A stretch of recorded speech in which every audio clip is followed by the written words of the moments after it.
Okay, can you imagine that I can talk for hours and hours and hours and hours and hours? Okay? Well, I don't want to do that this morning because, you know, there's nothing more boring than a professor, except a professor on video.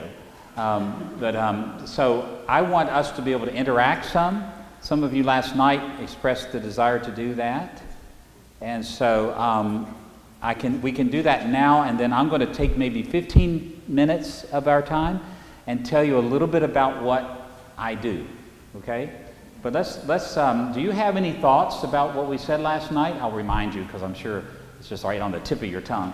The basic idea is that God made us, this is why we exist, to turn His world into His kingdom. He could have done it Himself, but He chose to mock the devil by taking clay from the earth and making his images and defeating the devil through you. It's an amazing thing. It's the great irony of the Bible, that the grand, most powerful creature that He made at that time, the devil, is going to be defeated by human beings. We're not doing a good job. We're not doing a good job. That is right, okay? But we have confidence that it will be done. Why? Because Jesus became one of us. You ever wonder why the second person of the Trinity became one of us? This is why. To do what Adam failed to do. With me on this? Yeah, God the Son became one of us because the Father had ordained in the beginning that it would be through clay images that He would defeat evil and prove that He is the King of the universe. And so Jesus became one of those clay images of God, human being. And it's through Jesus, the God, the man, that the evil will be defeated and this world will be turned into the kingdom of God. It is fantastic. And meanwhile, you and I who are in Jesus, we who trust in Him, we participate in that. It's just a wonderful thing. We don't have to give up on hope for this world because Jesus has already been resurrected from the dead. And He already reigns in heaven until all of His somethings are put under His feet. What are those things? His enemies. He will reign in heaven until all of His enemies are put under His feet. And what is the last great enemy that Jesus will defeat? Death. You see, we're not supposed to accept it. I mean, that's what Buddhists do. You with me on this? Okay, what God has planned is that human beings are going to conquer death in Jesus. And so we can face this world without a bit of problem. We can just look at it and go, whatever, or as the kids say, whatever. Okay? And because we know the victory has been won and that we can participate in it and have the joy of knowing that our victory is sure because Jesus has already won it and He's coming back to finish the show. Amen. Yeah, I mean that's welcome to your religion, okay?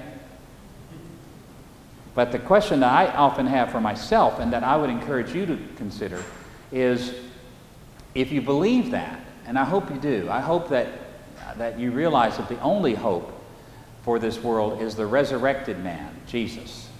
And if that's true and you believe that, what difference does that make in your life? See, that's what today was about. What difference does it make? You're going to give yourself to His cause, or you're going to give yourself to the cause that the world would have you give yourself to? So what thoughts do you have? Have I said too many radical things here? Okay. What do we do about it? Like the world around us, you mean? The world around us. Okay, good. That's a great question. What do we do about the world around us?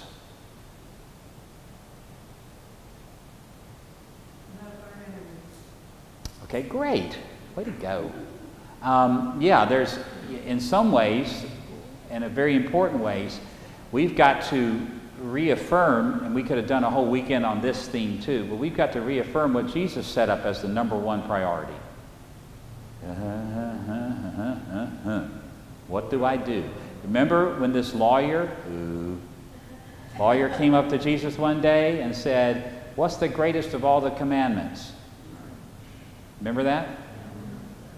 He was trying to trick Jesus, because even in Jesus' day, the rabbis were already talking about that question.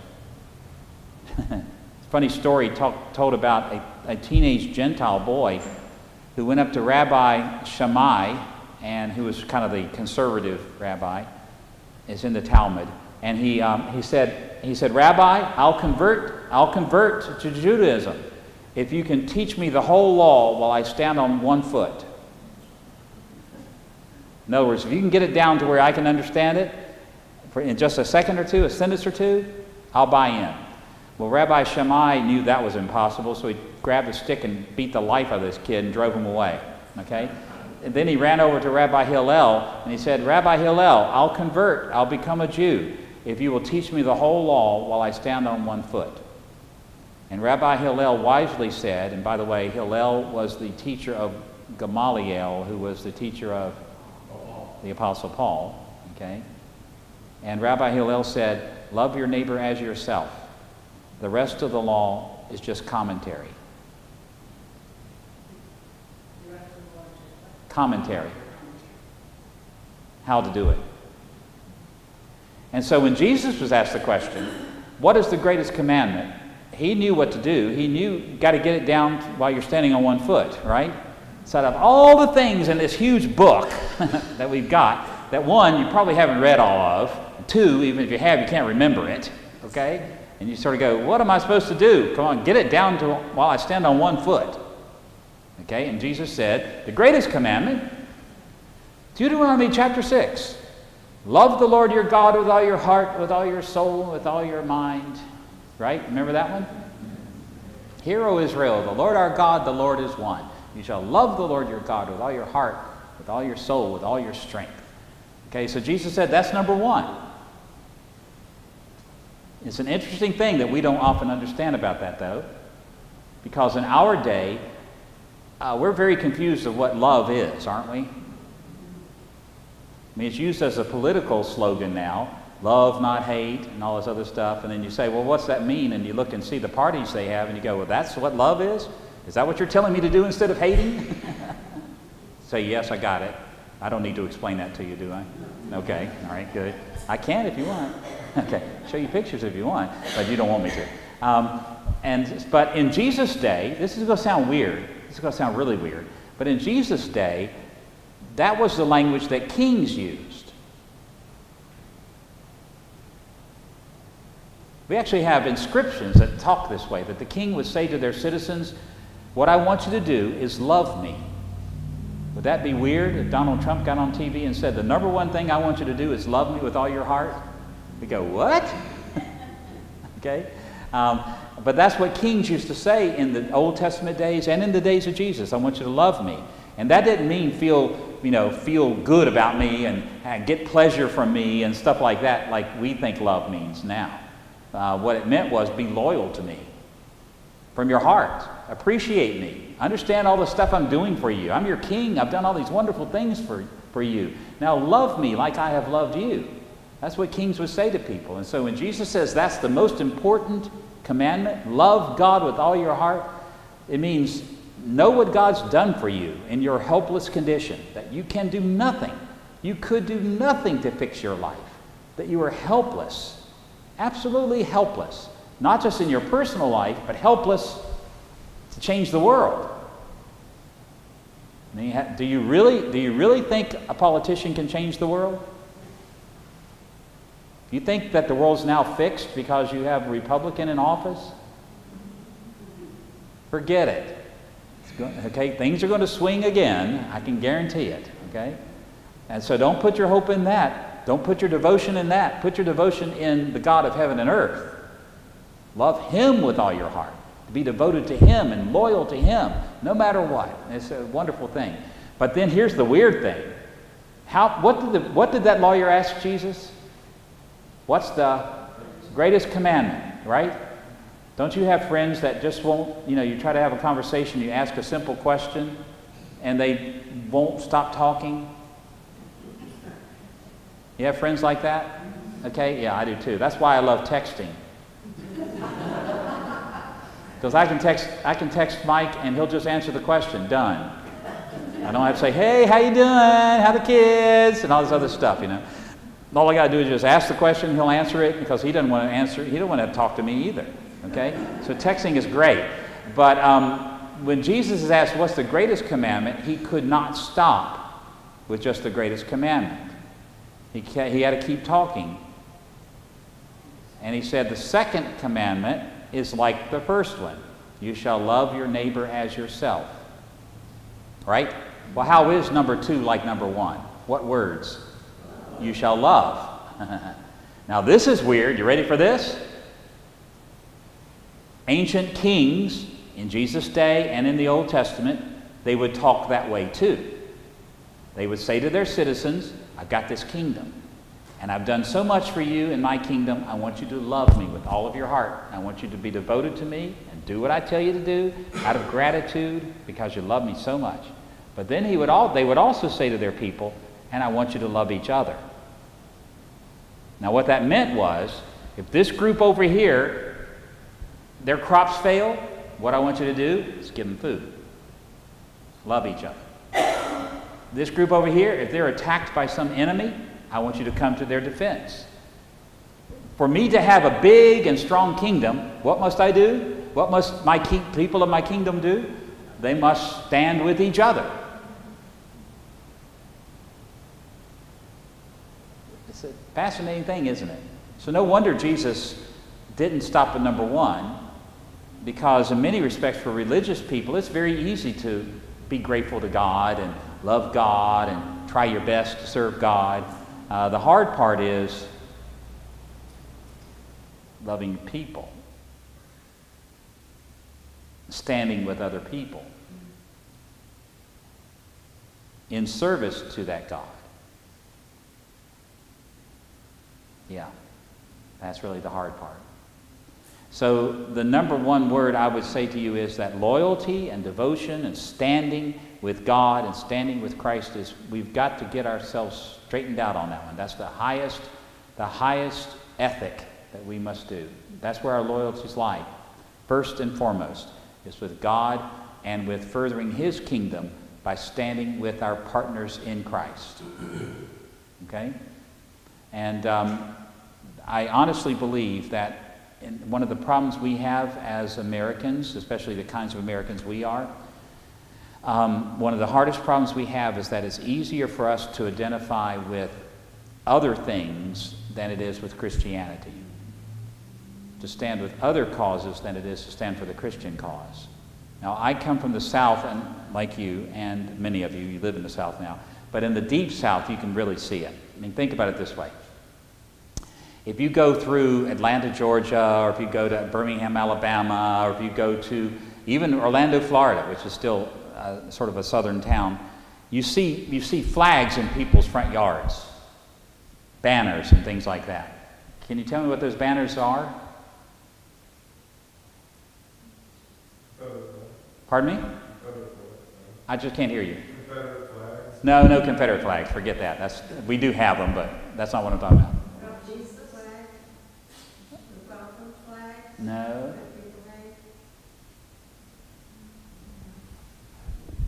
They're UCF. What's that? University of Central Florida. They are Texas A&M. Okay? They are this university, that university. We are more enthusiastic about our football teams, and we readily identify with them and want other people to know we are fans of this football team. I'm a Redskins fan, okay, than we are that we are Christian.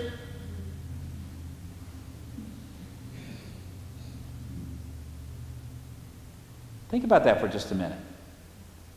Would you be more inclined to put a politician's sign, vote for, in your front yard than you would be to say, I follow Jesus? If you are, it might reveal where your loyalties lie. Because you're ready to take the guff from people for your political affiliation, aren't you? You dare them. Yeah, try to take my sign. Okay? Standing out there with your shotgun. Come on, try to take my Trump sign down. Okay?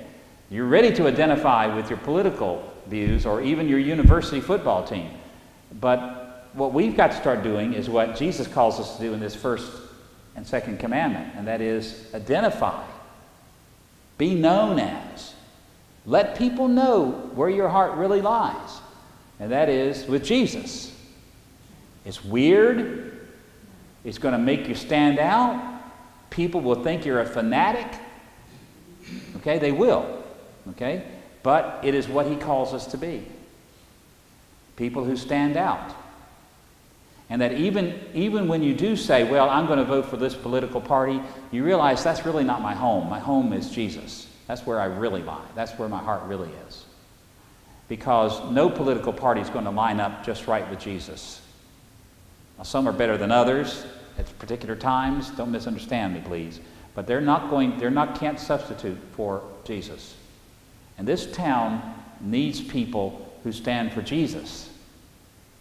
I've never seen that sign for sale anywhere. Exactly. This is for her. That's exactly right. You'll see rainbow signs in people's front yards. You see rainbow flags all over this place. You've got a shop down here, big old rainbow out in front of it, right? They stole our flag. You realize that, don't you? Gosh, beautiful rainbow. That's right. Why do they use the rainbow? I can tell you why. Because we did not. You understand what I'm saying? If we were using the rainbow flag, they never would have. Jesse Jackson would never have spoken of the Rainbow Coalition, which is the origins of this. You remember that? I met Jesse Jackson once and asked him, I said, do you see yourself as the originator of the Rainbow Coalition? He said, yes, sir, I do. Okay? He was bored, and he was sitting waiting for a ride. So I just sat down next to him. You're Jesse Jackson, right? He said, yeah. So we had about 3 minutes, my claim to fame. How's that sound? Okay, but we should have been the ones celebrating rainbow, and I don't mean the way they mean it. It's a Jesus symbol, not their symbol, but they've taken it from us. So we got to find out some other way, right? But we stand for something. We stand for a view of the whole world. We stand for a God. We stand for a kingdom, and this kingdom is not of this world. It's not of the things of this world. So I think that's the number one problem we have, because we tend to identify with other things that don't set us apart. Yes, ma'am. Since you do set yourself apart, have you ever been told you're one-dimensional? You're the neighborhood Christian? Yeah, of course. I've been called all kinds of nasty things. That helps people though ignore you and dismiss. Yeah, well, I'm not perfect in this by any means. Probably not even exemplary, okay? But I can tell you this, my wife is better than I am at this, because I hit the garage door button too to get inside the garage, so nobody will talk to me, okay? But it's an interesting thing. We had a family that used to live across the street from us who were believers, and they were very gregarious, very neighborly and that kind of thing. And the only time neighbors get together in Central Florida is when you have a hurricane coming. Okay? And everybody kind of comes out into the street, wind's blowing, start talking to each other. I haven't seen you in 6 years, but start talking to each other, okay? And this particular family, who were exemplary, they really were exemplary, they knew everybody. They knew their names, they knew what was going on in those people's lives, they knew when people were sick. They had brought food to people who were sick, not uninvited, mind you, okay? They didn't leave it up to their children who lived in Ohio or in New York to take care of their parents. They were taking care of those kids' parents. Do you follow what I'm saying? They were paying attention. And that's the kind of thing that, just in a very simple, day-to-day way, you'll feel intrusive and they'll think you're weird and all that kind of thing. But if you're consistent in it, in acts of kindness and in acts of mercy to people, and just being a neighbor now, what we would have called 20 years ago, just being a friendly neighbor, is so unusual that if you are that, they'll think you're weird, but if you're consistent in it, when their times of need come, you'll be the one they turn to. That really is true. Because people are very lonely now. Do you know that? They have a lot of bravado. I don't need anybody, you know. I certainly don't need you. That weird lady down the street that keeps bringing us cookies. Don't even put marijuana in the cookies. What good is a cookie without marijuana? Okay? But if you're kind to people, and be wise about that, because they'll hurt you in serious ways. You don't want that to happen. But if you're kind to people, and that just sometimes means a friendly smile and a shaking their hand. Okay? You see them working in the yard, just go over there and spend 15 minutes with them. That's all it means. They'll be wondering what makes you different. And as a local church, what can you do as a local church that says to this community, we're different? What can you do?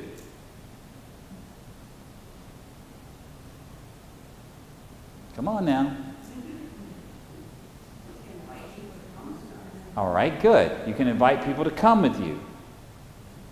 And if you're going to invite people to come with you, it means you've got to invite them to come to something.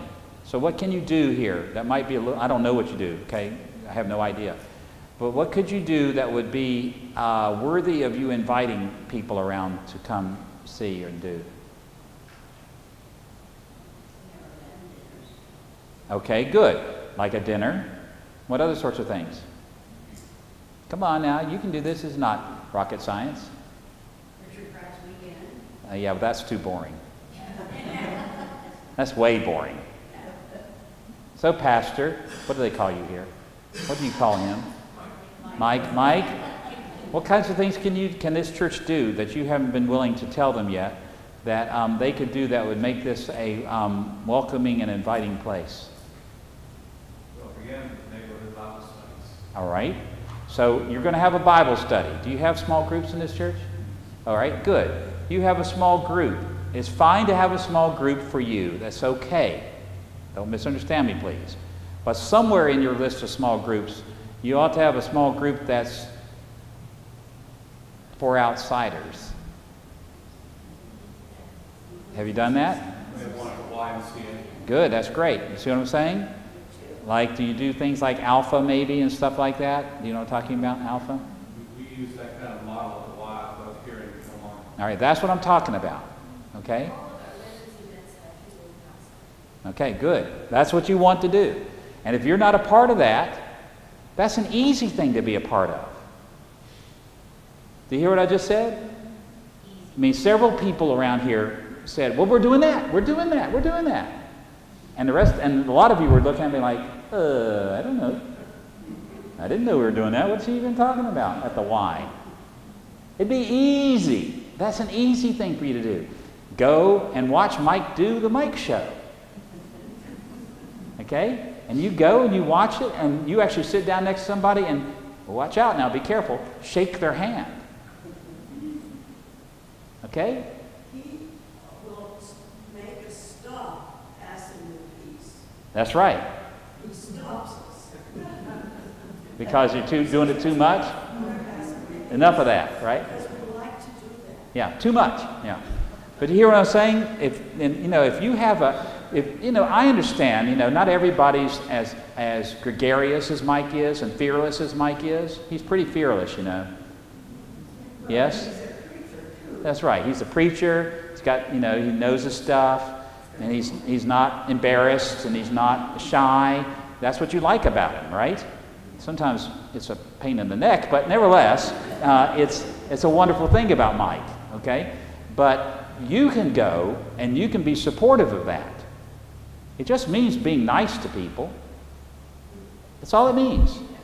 Yes, sir. I was going to say, be involved in activities outside of the church. Yep. So you have a chance to talk. That's right. Mike did that because he asked one of the guys at the Y how he was doing, and he stopped right there and he said, let's pray about your stuff. Right. Exactly. Now, see, you may not be the kind of person that would feel comfortable or feel brave enough to say, you know, somebody says, well, my son was just in a car wreck. Well, let me pray for you. Okay? I mean, he's got the collar and all that stuff, and that makes it easier for him to do that, right? People sort of expect him to do that. But you can still, but you can still be there. You follow what I'm saying? You can be there. And you can find out that person's name. And you can tell them, I want you to know something. I promise you that I'm going to pray for your son who just had that car wreck. And I'm going to pray for him every day. I'm going to pray for him every day. Boy, just words like those make so much difference. And people will say, those people over there, they're different. They're not like everybody else. So it doesn't take some big, bold, you know, that, oh, I'm a Christian, what's wrong with you kind of thing. It just takes simple things like that. And you've got a leader here, you've got several leaders, I suspect, who have the gifts to really take the front of this. But you need to be there to help them out. So find out when that why meeting is. When is it, Mike? Thursday nights at 7. Thursday night at 7. What's on TV at Thursday night at 7? Okay, what are you going to miss? Last week was the last one. Until when? September. Till September. Okay, you got the summer off to build up your courage.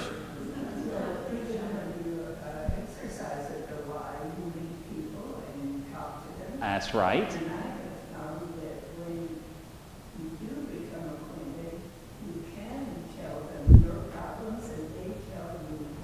That's exactly right. And you form a friendship, and then you can say, I'll pray for you, and they say the same. That's exactly right.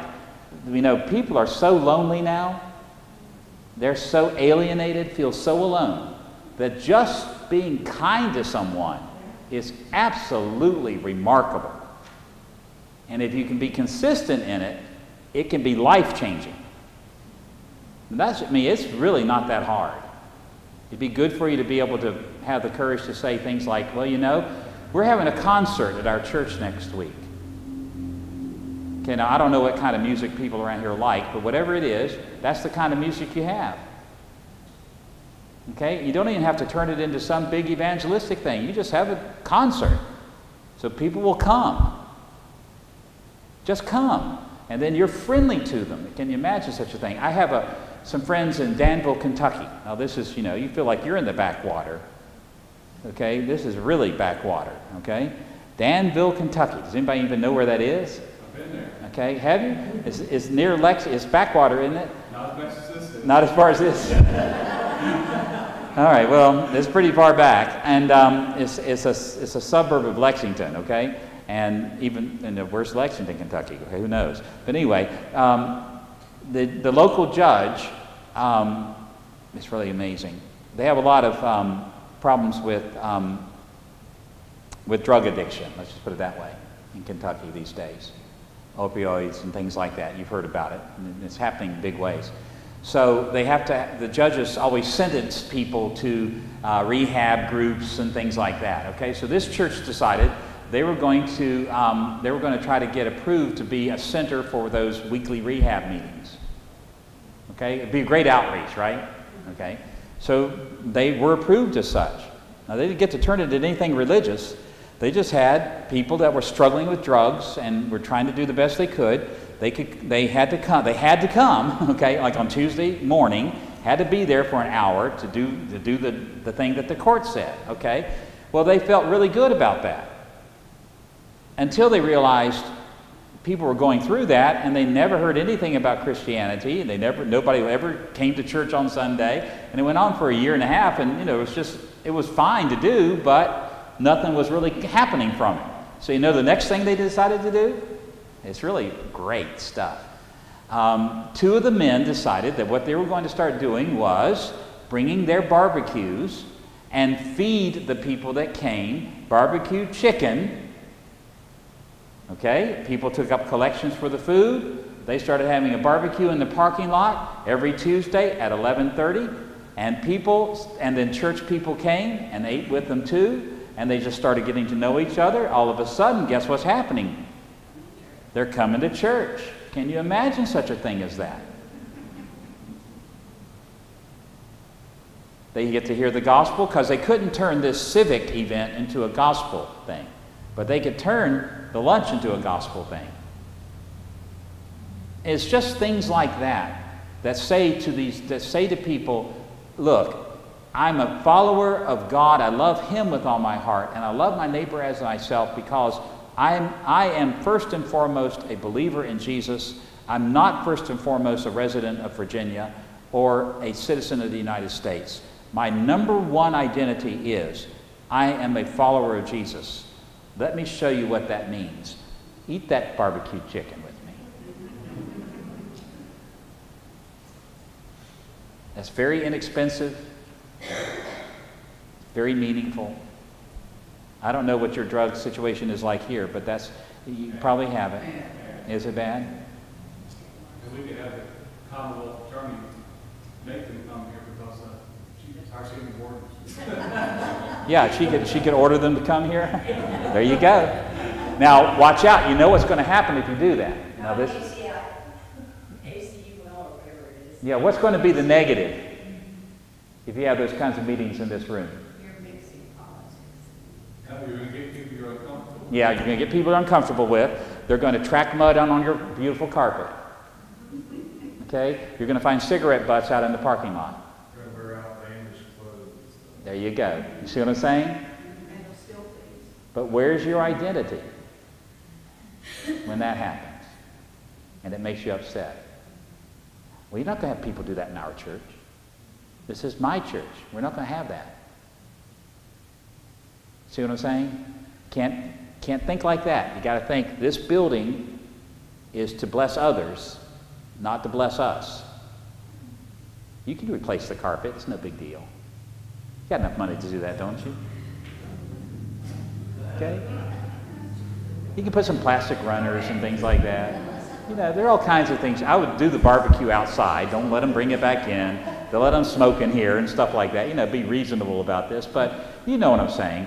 You're going to get marks on the walls. You're going to have the janitor come, the custodian come and clean up another time. So it's going to cost you and it's going to be inconvenient, but it's worth it. Because I can guarantee you, if there's a church around here that's doing as much for Jesus, that's the kind of thing they're doing. I don't know that you have any around here doing that. But that's the kind of thing they're doing, to reach out. I love it. I love it. It's just so simple, but so bold. You can get mad at them and say, you know, they ought to be in prison, or you can do something that would be helpful to them. Okay, so we don't go on forever. Do you have any other thoughts that you want to raise with me? Yes? Yeah, I just wanted to talk about the issue of politics. I mean, one of the things that you were just reading involves subduing the earth, right? So it just seems to me that we want to be active in every area. As much as you can, yeah. Yeah, and as far as politics, I mean, I think we need to be present in politics. I think we need to consider when, like back in Italy, they were pretty much stuck with the leader that was appointed, whoever fell in line in Yep. succession. So they could get good leaders, godly men, or they could get bad leaders, ones who displease God. And when they displease God, you know, everybody sucks. And I think we have a responsibility in this country to be active to a point in politics to where we look for the man or the woman who is going to serve God in their capacity in our government. And I think that is very important that we be active in that. It is. It is. I'm sorry. She says, let's not forget that there is a place for Christians to be involved in politics. Because I'm kind of warning against that for the last few minutes. And that's absolutely right. It is important when you have the opportunity to influence who the political leaders are to be involved in that. There's no doubt about it. I'd have a couple of concerns, and one would be don't put too many hopes in it. Okay? But the other thing I would say is that just a caution. It's easier in some respects to get enthusiastic about politics than it is to be enthusiastic about the kingdom politics, as it were. Okay? So just be careful. That's all I'm saying. Just be careful. But yeah, I think it's very important to do. And you talk about we on the bottom level here, sort of reaching out and reaching up to people. I mean, I think it's also important that we consider the leadership that we have. Absolutely. That we need good men and women who have faith, who know the Lord, who work to serve Him in what they do, so that we are working down Yep. in this society. No doubt. Absolutely. You need to pray for political leaders too. Yeah. Bart? You've written elsewhere that a way to live out this is to claim whatever part of God's kingdom that where we've been put into, wherever that is, whether we've got 2 talents or 5 talents, and manage that in a godly Christian way and claim that for the kingdom. That's right. And I think what Teresa's, I agree with.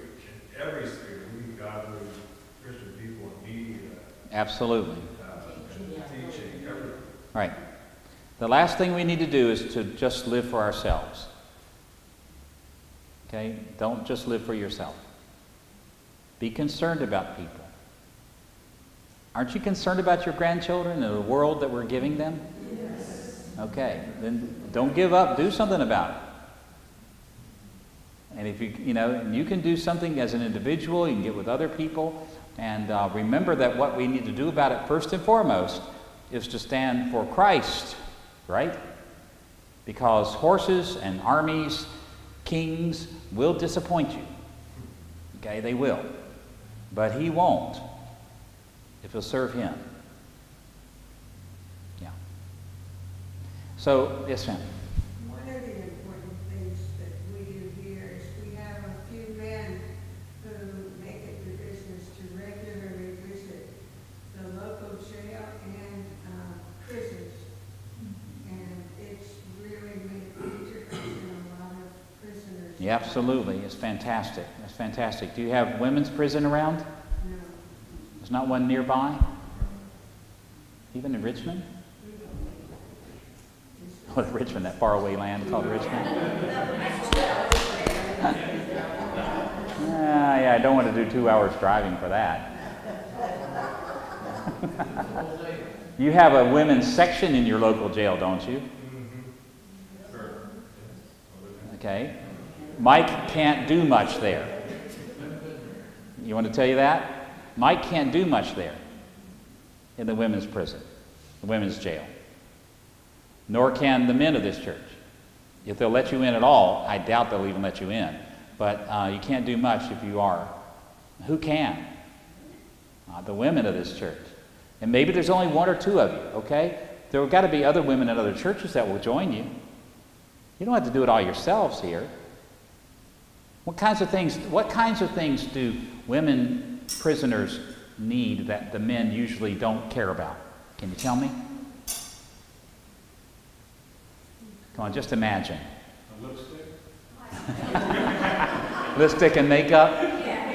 You need to go see Oranges. You need to watch some Orange is the New Black or whatever. But no, what kinds of things? What are women prisoners concerned about that the men are usually not? Their children. Yeah, their children. But they also be caring and nurturing. They do. They absolutely do. Yeah. It's not utterly different from the men. But one of the key components for women's ministry in prisons and in jails is what's happening with my kids. I don't even know what's happening to them. I don't even know. And can you imagine yourself being in prison because your husband, your bum husband, had drugs in your house?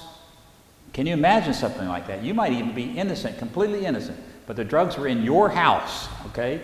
And so you're now in prison for the next 6 months too. Well, what would you be thinking about? Women, what would you be thinking about? My children. What's happening with my children? Well, see, this is where women of the church can really be ministering to people.